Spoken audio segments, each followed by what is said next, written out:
இந்திய கம்யூனிஸ்ட் கட்சி இந்த சிந்தனை பிறகுதான் எல்லோருக்கும் தோன்றியது.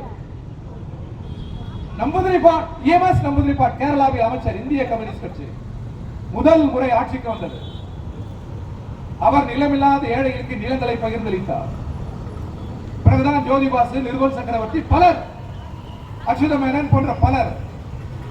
தமிழ்நாட்டிலும் அந்த சிந்தனை பேரறிஞர் அண்ணாவை பாதித்தது. இந்த நிகழ்வு டாக்டர் கலைஞரை பாதித்தது. பல்வேறு இடங்களில் நிலமில்லாதவர்களுக்கு நிலம் வழங்குகிற அந்த மகத்தான முற்போக்கு செயலில் திராவிட முன்னேற்ற கழகம் ஈடுபட்டது. முன்னேற்ற கழகத்திற்கும் இந்தியாவில் பல்வேறு மாநிலங்களை ஆட்சி செய்த முதல்வர்களுக்கும் மகத்தான அந்த சிந்தனையை உலகத்தில் திறந்து வைத்தவர் லெனின். இந்திய மண்ணில் அதை துவக்கி வைத்தது தெலுங்கானா புரட்சி. சாதாரணமாக யாருக்கும் இந்த சிந்தனை வந்துவிடாது. வரலாற்றில் இவ்வளவு பின்புலங்கள் இருக்கிறது. நீங்கள் கணக்கெடுக்க வேண்டும். வாழ்வதற்கு அனைவருக்கும் உரிமை இருக்கிறது. நிலம் நமது உரிமை. மலைமக்கள் இங்கு இருப்பதாக சொன்னார். மலைமக்கள் இன்றைக்கு ஒதுக்கப்பட்டிருக்கிறார்.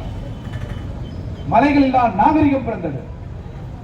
மலையில் தான் இசை பிறந்தது. இன்றைக்கு இருக்கிற பாதுகாப்பு சூழலில் கருத்துக்கள் மலைமக்களிடமிருந்து தோன்றியதுதான். நடனம், இசை, நாட்டியம் மலைமக்கள் உலகுக்கு அளித்தது. இன்றைக்கு மிக மோசமாக பார்க்கிறார். மலை அவர்கள் உரிமை. மலை அவர்கள் கரங்களில் இருக்கிற வரை மலை பாதுகாப்பாக இருக்கும். தரையில் இருக்கிறவன் மலையை வாங்கினால் மலை சூறையாடப்படும். நாமகிரி மலை அதற்கு உதாரணம்.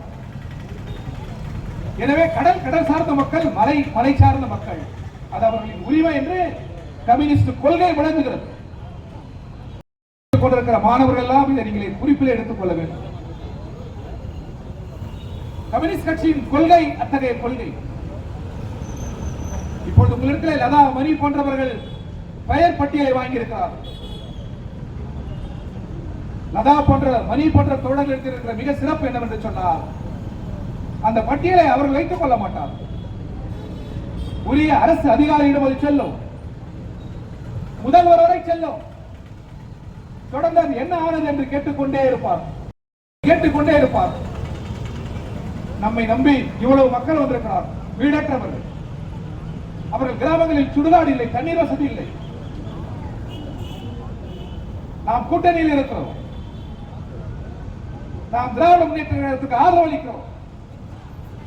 மக்களின் இந்த கோரிக்கையை நிறைவேற்றுவதற்கு நீங்கள் உதவுங்கள் என்று மாநில செயலாளருக்கே அவர் நிர்பந்தங்களை தருவார்.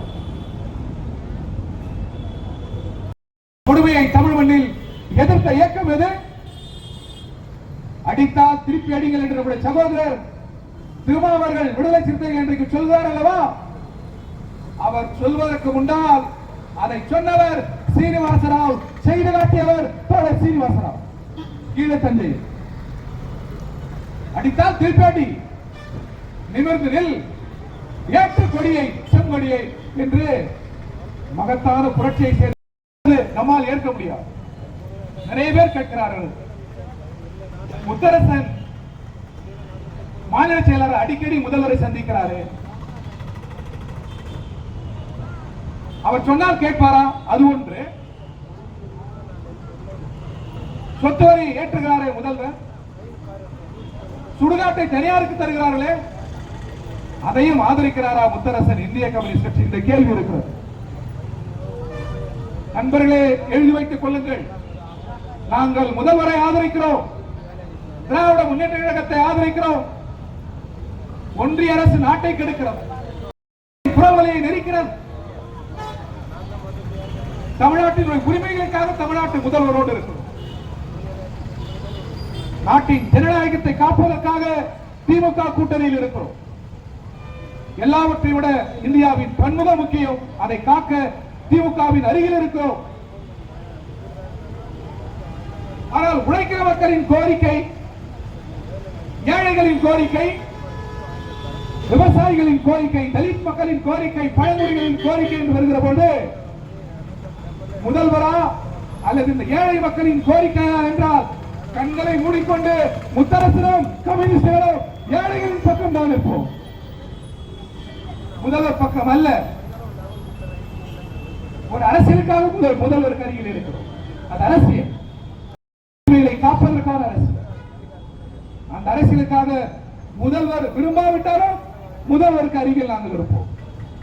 ஏனென்றால் தமிழகத்தின் உரிமை அதில் இருக்கிறது, ஜனநாயகம் அதில் இருக்கிறது, நாடாளுமன்ற நெறிகள் அதில் இருக்கிறது, இந்தியாவின் பன்முகமும் ஒற்றுமையும் அதில் இருக்கிறது. எனவே திமுகவை ஆதரிக்கிறோம். எப்பொழுதுமே கம்யூனிஸ்டுகள் மக்கள் பக்கம். நேற்று முதல்வர் பக்கம் இருக்கிறார் முத்தரசு.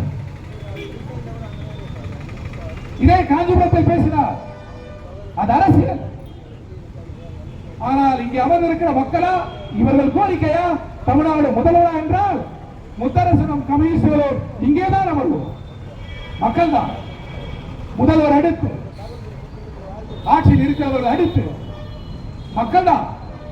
ஒடுக்கப்பட்ட மக்கள், ஏழை மக்கள் தான்.